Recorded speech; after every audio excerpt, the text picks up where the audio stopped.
Foundation classes, Jaipur. We teach students of 9, 10, 11, 12 for boards as well as for competitive exams. Last class में हम लोग discuss कर रहे थे पॉलिनोमियल्स और हमने ग्राफ्स प्लॉट किए थे क्वाड्रेटिक पॉलिनोमियल के। तो आज उसी कंटिन्यूएशन में हम आगे चलेंगे। तो लास्ट क्लास में हम लोग देख रहे थे कि y equal to P X एक क्वाड्रेटिक पॉलिनोमियल है A X square plus B X plus C where A is not equal to 0। इसमें हम दो केस देख रहे थे, जब a जो है पॉजिटिव है यानी 0 से बड़ा है और जब a नेगेटिव है जब लेस देन 0 है। तो मैंने आपको बताया थे कि जब a ग्रेटर देन 0 है तो इसमें तीन केस लिए थे हमने, जब d ग्रेटर देन 0 हो, जब d इक्वल टू 0 हो एंड थर्ड वन इज जब d लेस देन 0। d होता है B square minus 4ac, d होता है बी स्क्वायर माइनस 4ac जिसे हम बोलते हैं डिस्क्रिमिनेंट।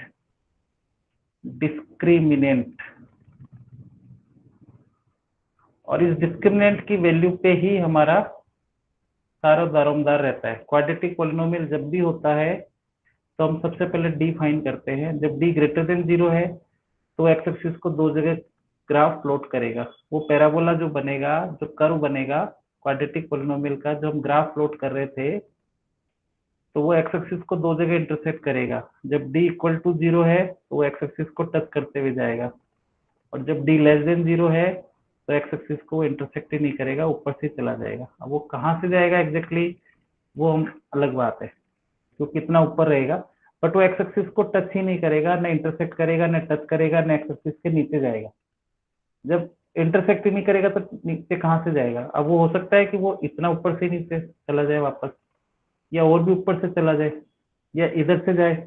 ये एक अलग बात है कि वो राइट साइड से जाएगा कि लेफ्ट से जाएगा, या वाई एक्सिस के टच करते हुए जाएगा, वो एक अलग पार्ट है। वो हम जब आईआईटी की तैयारी करेंगे तो उस समय देखेंगे। अभी हमारा जो मेन फोकस है कंटिन्यूएशन में, कि जब a लेस देन 0 है, मतलब एक्स स्क्वायर का कोफिशिएंट जो है वो नेगेटिव है, जैसे minus x square minus 5x minus 6 है, क्योंकि ये जब पॉजिटिव था a यानी x square plus 5x plus 6, या तो इस तरह का हो, या जिसमें d ग्रेटर देन 0 आएगा तो एक्स एक्सिस को दो जगह कट करेगा, ये x square minus 4x plus 4 हो, इसमें d इक्वल टू 0 आएगा, ये एक्स एक्सिस को टच करेगा। और जब d लेस देन 0 हो, जैसे x square plus x plus 3 हो जाए, है ना, तो एक्स एक्सिस को इंटरसेक्ट ही नहीं करेगा, इसमें d लेस देन 0 है, ये एक्स एक्सिस के ऊपर से ही कर्व वापस ऊपर टर्न हो जाएगा। यानी इसका वर्टेक्स जो होगा पैराबोला का, ये वर्टेक्स कहलाता है। ये जहां से टर्न होता है तो ये ऊपर ही रहेगा एक्स एक्सिस के। तो इसमें पैराबोला इज ओपनिंग अपवर्ड्स, है ना, मतलब वर्टेक्स जो है नीचे की तरफ है। तो इसमें y की मिनिमम वैल्यू हम फाइंड करते हैं, कई बार ऐसे क्वेश्चंस भी आते हैं, find the minimum value of y। आज हम देखेंगे कि जब एक्स स्क्वायर का कोफिशिएंट नेगेटिव है तो अगेन इसमें हम तीन केस ले लेंगे। पहला केस जब d ग्रेटर देन 0 हो, डिस्क्रिमिनेंट ग्रेटर देन 0 हो। सेकंड केस ले लेंगे हम जब d इक्वल टू 0 हो, और थर्ड केस ले लेंगे हम जब d लेस देन 0 हो, है ना। तो अगेन वो तीन केस होंगे। जब d ग्रेटर देन 0 हो तो roots are real and unequal, है ना, तो एक्स एक्सिस को दो जगह काटेगा। अब कहाँ से इंटरसेक्ट करते हुए जाएगा वो उसके फैक्टर्स पे डिपेंड करता है। तो जैसे मुझे इसके फैक्टर्स करने हैं तो x square plus 5x plus 6 आ जाएगा, तो इसके फैक्टर्स हो जाएंगे minus of x plus 2 into x plus 3। तो इसके जीरोज हम आसानी से निकाल सकते हैं। इक्वल टू 0 कर दो तो एक्स की वैल्यू -2 और एक्स की वैल्यू -3 आ गई। तो एक्स एक्सिस को दो जगह इंटरसेक्ट करते हुए जाएगा, एक तो -2 पे एक -3 पे। तो ये कुछ पैराबोला इस तरह का बन जाएगा।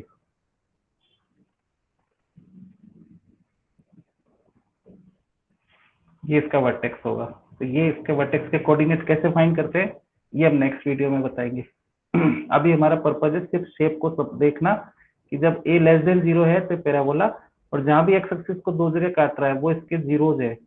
एक तो -3,0, एक्स के कोऑर्डिनेट जो है वो जीरोज होंगे, ये हो गया -2,0, जिनको अपन कई बार अल्फा 0 और बीटा 0, मतलब इनको रूट्स बोलते हैं, अल्फा एंड बीटा रूट्स।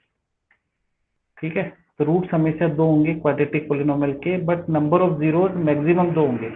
तो जब d ग्रेटर देन 0 है उस समय roots and zeros are same thing, roots and zeros are same thing जब ग्रेटर देन 0 है। जब इक्वल टू 0 है, जब d इक्वल टू 0 की हम बात कर रहे हैं, तो d इक्वल टू 0 की जब हम बात करेंगे तो अगेन एक्स स्क्वायर का कोफिशिएंट मान लीजिए ऐसा है, एक्स स्क्वायर प्लस 6x है ना, और -9, जैसे ये आ गया आपके पास, ये है। तो आप सबसे पहले एक्स स्क्वायर का कोफिशिएंट नेगेटिव है तो parabola will open downward side, है ना, उल्टा पैराबोला आएगा।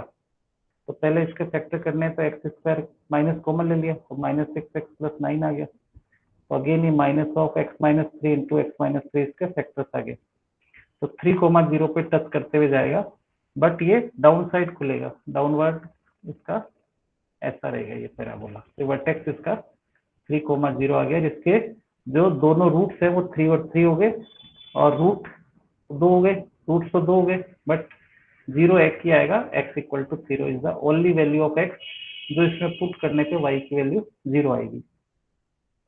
तो ये हो गया, जब इसको टच कर रहा है d 0 आएगा। आप चाहे इसमें d निकाल के देख ले, d² - 4ac, तो +6 का होल स्क्वायर -4, a की जगह -1, c की जगह -9, क्या आ गया 36 - 36, 0 आ गया।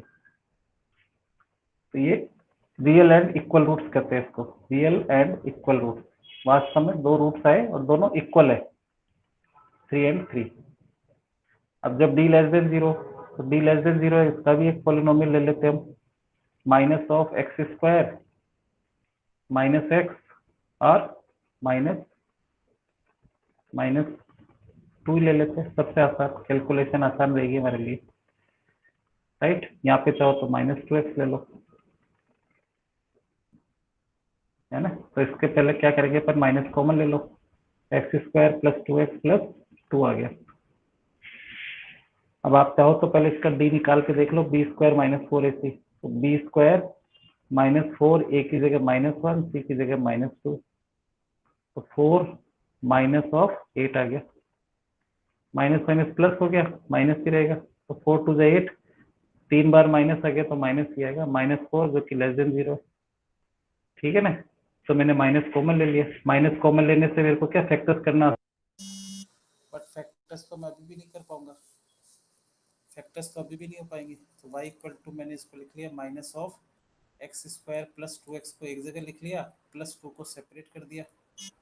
अब इसमें परफेक्ट स्क्वायर बना लो, तो a² + 2ab हो गया, प्लस b² यानी 1 का स्क्वायर ऐड कर दिया और 1 का स्क्वायर सेपरेट कर दिया। तो ये मेरे पास बन गया -(x + 1) का होल स्क्वायर। ये ग्राफ प्लॉट करने की कोशिश कर रहा हूँ मैं, +1 आ गया। तो ये मेरे पास आ गया -(x + 1) का होल स्क्वायर -(1), ये y आ गया। अब इसमें देखिए, इसको ऑब्जर्व करके हम आसानी से पता लगा सकते हैं कि इसका ग्राफ कैसा बनेगा। अब देखिए, ग्राफ बनाने के लिए मैं इधर कोशिश कर लेता हूँ, x एक्सिस और y एक्सिस। तो इसमें देखिए x² का कोफिशिएंट नेगेटिव है, तो इसमें y की जो मैक्सिमम वैल्यू आएगी, ये कर्व घूम के ऊपर जाके वापस आएगा, बट ये x एक्सिस को इंटरसेक्ट ही नहीं करेगा, नीचे से चला जाएगा। तो y की मैक्सिमम वैल्यू क्या आएगी, क्योंकि इसकी वैल्यू आप कुछ भी कर लो, ये होल स्क्वायर है तो नेगेटिव ही रहेगी हमेशा, क्योंकि अंदर पॉजिटिव आएगा और -1, तो इसकी वैल्यू नेगेटिव और बच जाएगी। मैक्सिमम वैल्यू इसकी जो है ना, वो -1 ही आएगी, क्योंकि इसकी मिनिमम वैल्यू 0 होगी, -0 -1, क्योंकि ये इसमें कुछ भी वैल्यू आए, माइनस भी आएगा तो माइनस का होल स्क्वायर प्लस हो जाएगा, बाहर माइनस है तो माइनस ही आएगा, तो इसकी नेगेटिव वैल्यू ही आएगी, कभी भी पॉजिटिव वैल्यू आ ही नहीं सकती। तो इसकी -1 वैल्यू आएगी। अब वो कहाँ पे आएगी, तो जब x + 1 0 होगा ना, उस समय y की वैल्यू क्या आएगी, -0 हो जाएगा, क्योंकि x + 1 0 है, -1, तो y की वैल्यू मैक्सिमम वैल्यू -1 आएगी। तो y की मैक्सिमम वैल्यू -1 आएगी, इसके ऊपर कर्व जाएगा ही नहीं y एक्सिस पे, यहीं से घूमेगा। अब वो कहाँ से घूमेगा वो देखना है, तो x + 1 = 0 है, इसका मतलब x = -1 है, तो x = -1 है, यानी x = -1 यहाँ का ही पॉइंट है, और y की मिनिमम वैल्यू -1 है। तो कर्व कुछ इस तरह से नीचे से टर्न हो जाएगा,